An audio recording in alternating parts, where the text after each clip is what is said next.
You won't believe. Family disowned me because I stopped financing my sister, so they sold my car that they bought me earlier and wanted to make me pay her education. I'll never forget the day my parents told me they were done with me. Not in a subtle, passive-aggressive way, they announced it loud and clear, as if the neighbors needed to know what a terrible son I was. It started with my sister, Isabella. She's 17, smart, and ambitious, but also entitled in a way I can't really describe. For the past 2 years, I've been paying for a lot of her stuff: new clothes, a fancy laptop, extra tutoring. My parents had the idea that since I was making good money at 22, it was my job to make sure Isabella had everything she wanted. I didn't mind at first. I love my sister, and helping her felt natural. But over time, the demands grew. Suddenly, it wasn't just about helping her out here and there.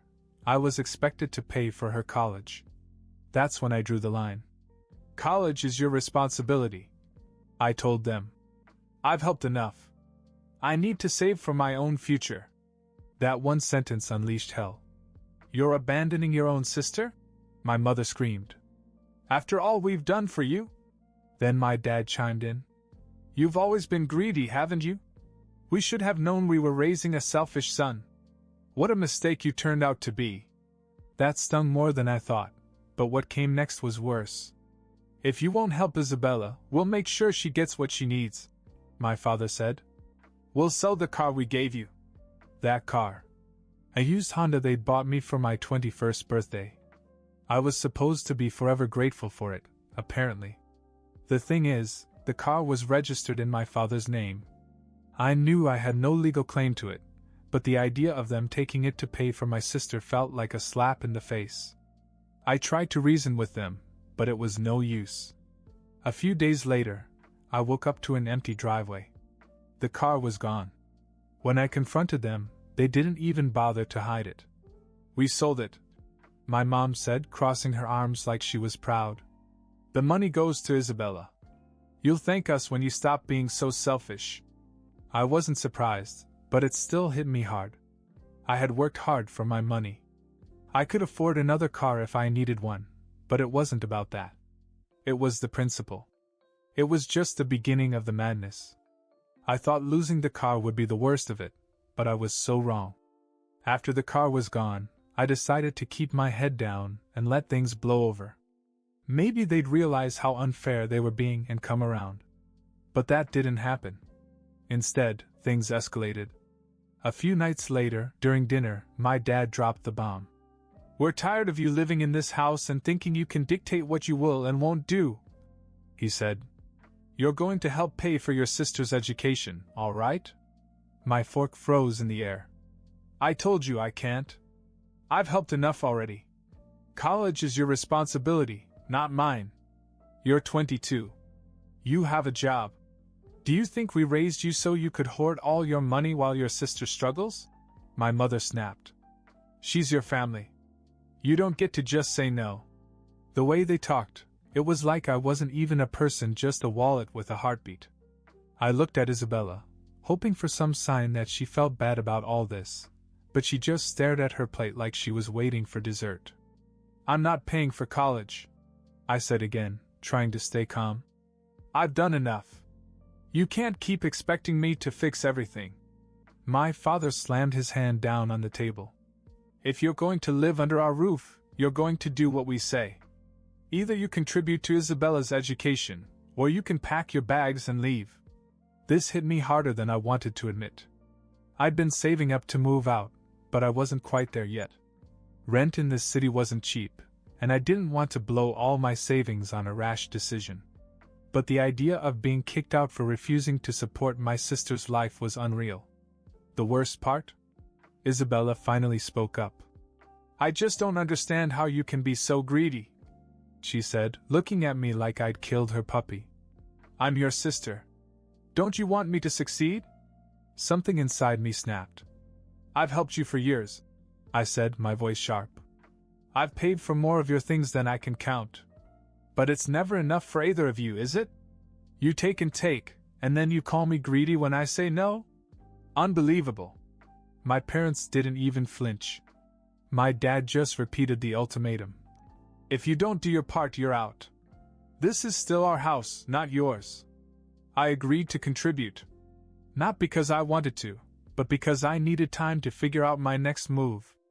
I told myself it was just a temporary concession.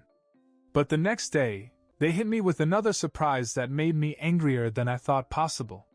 The morning after our explosive dinner, I woke up to a text message from my dad. It was a simple message. Family meeting. 10 a.m. living room. I already had a bad feeling. When I walked in, they were all there, my parents on the couch, Isabella sitting cross-legged in the chair. My father didn't waste any time. We've decided on a fair amount for your contribution, he said. I frowned. What contribution? For Isabella's college fund. He replied as if it were obvious. You agreed to help. I couldn't believe it. You mean after you sold my car without telling me? My mother rolled her eyes. We did it for Isabella. Don't make it sound like punishment. You're still living under our roof, eating our food, using our utilities. It's the least you can do. Okay, I said carefully. What's the amount? $10,000. My father said. I actually laughed out loud. You're kidding, right? $10,000? Where am I going to get that? You have savings. My mother said matter-of-factly. You always talk about how responsible you are with money. Now is the time to prove it. I couldn't believe what I was hearing. So let me get this straight. You want me to hand over 10 grand for Isabella's college fund on top of everything else I've already done? Yes, my father said firmly. And you're going to do it by the end of the month. I stood there, staring at them, waiting for one of them to laugh or say they were joking. But they just stared back at me as if this was the most normal conversation in the world. Isabella, for her part, didn't even look embarrassed. She just sat there scrolling through her phone like it was no big deal. This isn't happening, I finally said. There's no way I'm giving you $10,000.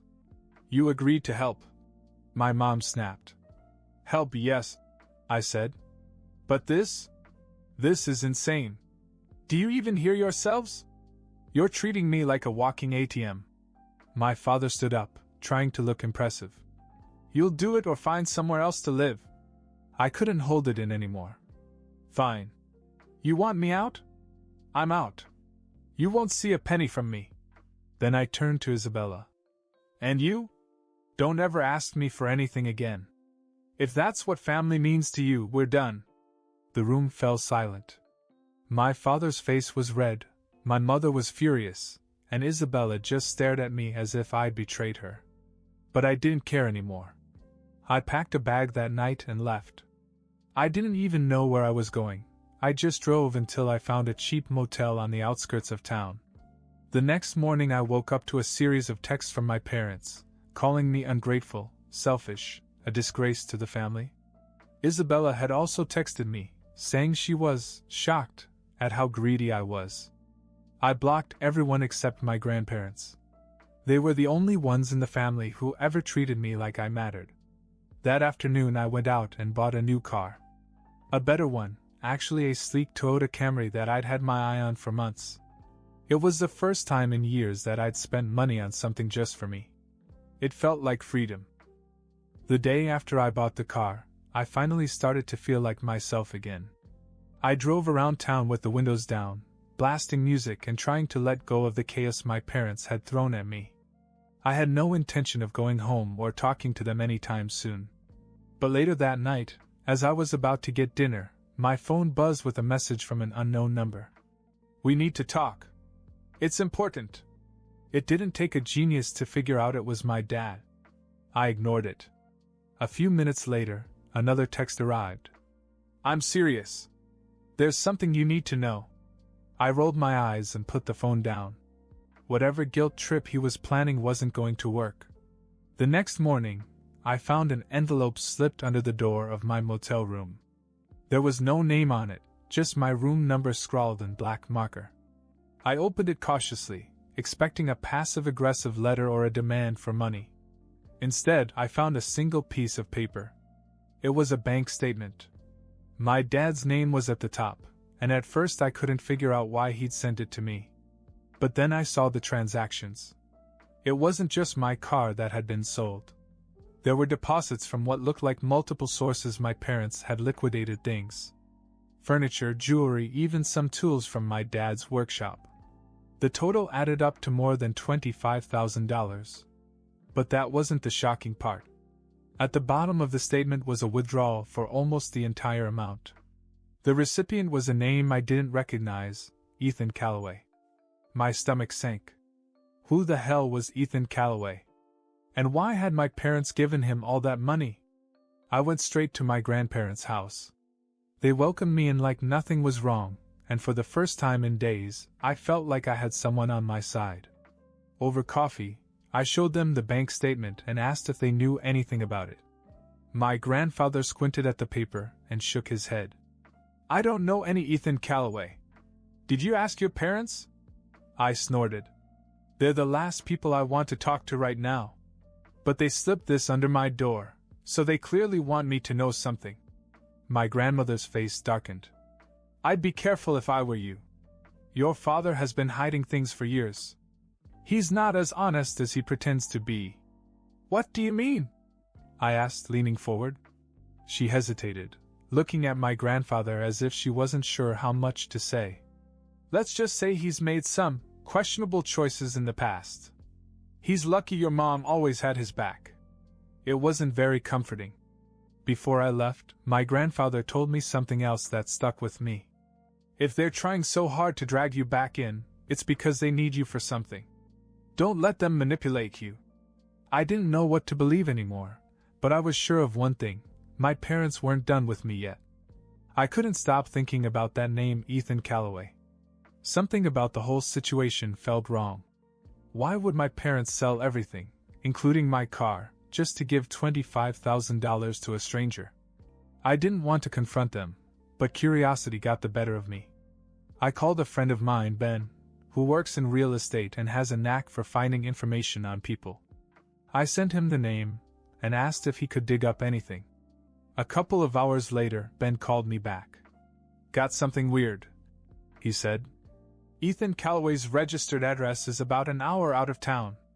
He's in his late 20s, no criminal record, but here's the kicker: he has the same last name as your dad. I froze. What? Yeah. Same spelling and everything. I thought it might be a coincidence, but it's not a very common last name. I hung up, my head spinning. If Ethan was related to my dad, why had I never heard of him?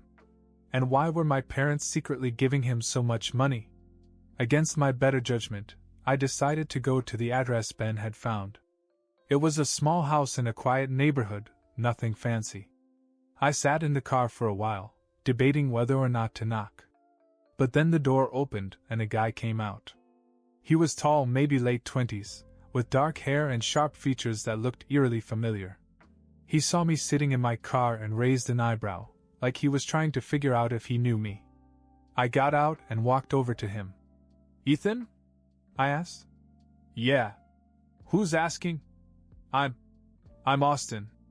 My dad is Marcus, he said, finishing my sentence. My heart sank. You know him? Ethan crossed his arms. Know him? He's my father. I felt like the rug had been pulled out from under me. What are you talking about? Marcus is my dad. Ethan laughed, but there was no humor in it. Yeah, well, he's mine too. I guess he didn't tell you about me, huh?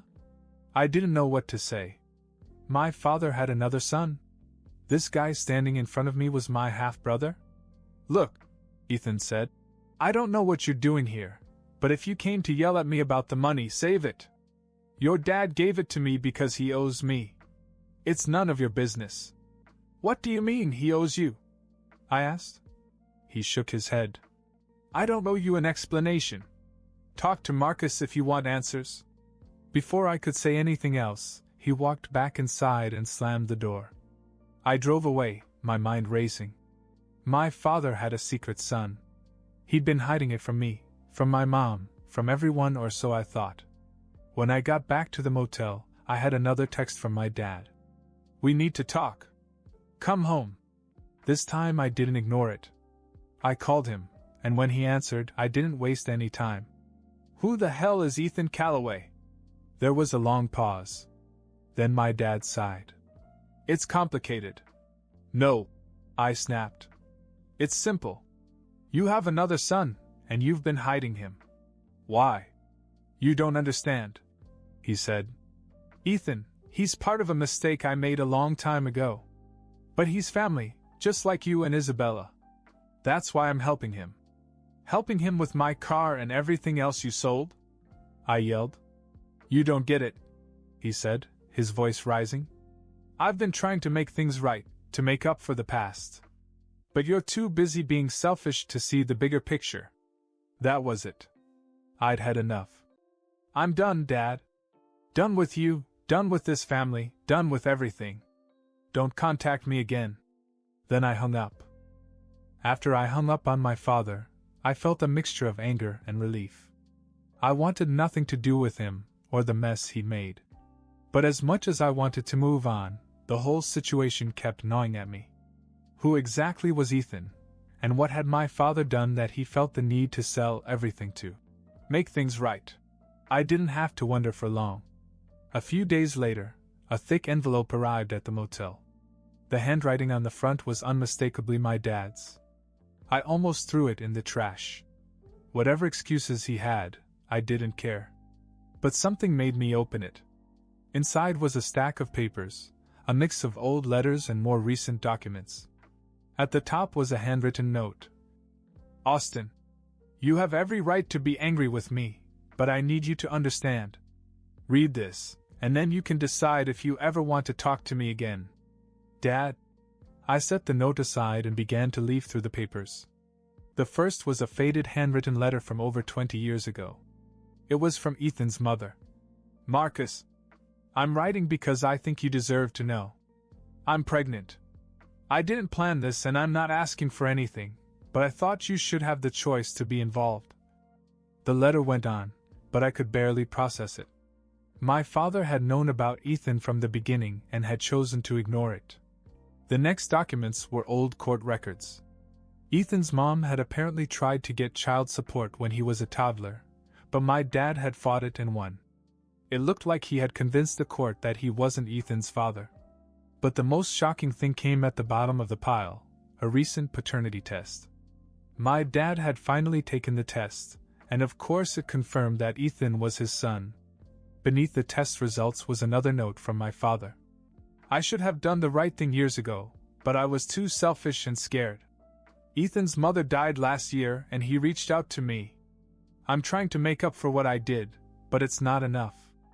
I can't expect forgiveness, but I had to try." I sat there staring at the papers, feeling like my world had been turned upside down. My dad had built a life for himself, pretending Ethan didn't exist while Ethan and his mom struggled on their own. And now he wanted to fix everything with money, my money too. My phone buzzed, pulling me out of my thoughts. It was a text message from Isabella. "I can't believe you're still being so selfish. Dad's just trying to do the right thing and you're making it all about you." That was the last straw. I called her, and as soon as she picked up I let go.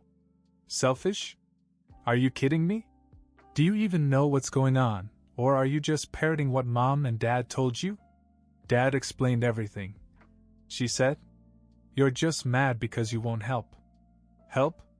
Isabella, our dad abandoned his own son for decades, and now he's screwing over the rest of us to make himself feel better. And you think I'm the problem?" She said nothing for a moment. Then, quietly, "Ethan is our brother. Doesn't he deserve something?" I couldn't believe it. "You don't get it, do you? This isn't about Ethan. It's about Dad trying to fix his guilt by dragging everyone else down with him. I'm done. With him, with this family, with all of it." Then I hung up. I didn't talk to anyone in my family after that phone call with Isabella. Not for days, not for weeks. I needed time to think, to process everything I'd learned. But no matter how much time passed, one thing became crystal clear: I couldn't keep them in my life. My father's betrayal wasn't just about Ethan. It was about the years of manipulation, the endless demands, and the way he always seemed to twist the truth to suit his own needs. My mother and Isabella weren't much better. They'd gone along with everything, treating me like I was the bad guy for finally standing up for myself. I wrote a letter to my father. It wasn't long, just a few sentences. Dad, I've read everything, and I get it now. You're not trying to make things right, you're just trying to assuage your guilt. You've destroyed your relationships with everyone else to do it, and I refuse to be a part of it. Consider this my last communication with you. I'm done. Austin. I didn't wait for an answer. I changed my phone number and moved out of the motel into a small apartment closer to work. I made sure they didn't have my address, and I blocked them all on social media. For a while I was angry. Not just at my dad, but at myself for not seeing it sooner. But eventually the anger faded and was replaced by something else, relief. For the first time in my life, I didn't carry the weight of their expectations. I kept in touch with my grandparents. They were the only family I had left, but it was enough. They were supportive, understanding, and as disgusted with my father's actions as I was. As for Ethan, I never contacted him again. I wasn't angry with him, it wasn't his fault, but I also didn't see a place for him in my life. Whatever relationship he and my father wanted to have was their business. Isabella sent me a long email a few months later, apologizing for the things she'd said.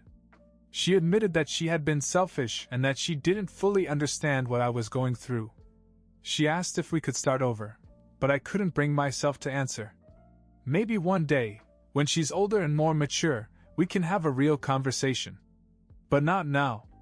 My father once tried to reach out to my grandparents. He told them he'd made a mistake and wanted to make amends. They told him to leave me alone. It's been almost a year now, and life is quieter. Simpler. I got a promotion at work, started going to the gym regularly, and even picked up a new hobby, hiking. I bought a second car, not because I needed one, but because I could. It felt good to spend money on myself without guilt or judgment. I don't miss her. Not the way I thought I would. Cutting ties was the hardest thing I've ever done, but it was also the best decision I've ever made. Sometimes family isn't worth the pain it causes, no matter how much society tells you otherwise. Now, when I think about my future, I don't see them in it. And honestly, that's okay.